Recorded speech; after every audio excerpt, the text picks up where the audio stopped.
আজ বিশ্ব মা দিবস। আজকের দিনটিতে অনেকেই মাকে ফুল দিয়ে বিভিন্ন রকম উপহার দিয়ে কেক কেটে মায়ের প্রতি শ্রদ্ধা ভালোবাসা প্রদর্শন করে। মাকে কি শুধুমাত্র একটি দিন ভালোবেসে শ্রদ্ধা জানিয়ে এটা কি শেষ করা যায়? মায়ের প্রতি কৃতজ্ঞতা আমি শুধু বলতে চাই, মা আমার প্রথম শিক্ষক।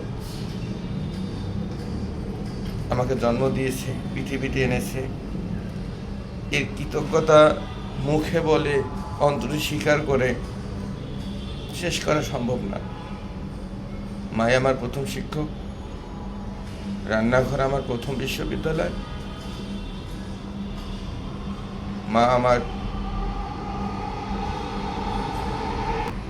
সর্বশ্রেষ্ঠ শিক্ষক।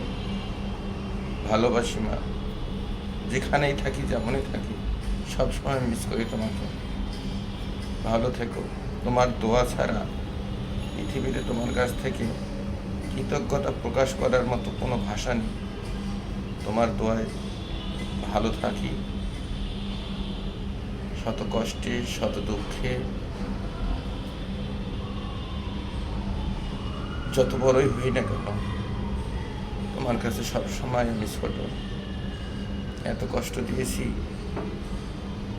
তুমি ছাড়া তো কেউ এটা নিতে পারতো না। ভালোবাসি মা, তোমাকে ভালোবাসি জন্যই তোমাকে ভালোবাসার দাবির থেকে তোমাকে এত কষ্ট দিতে পেরেছি।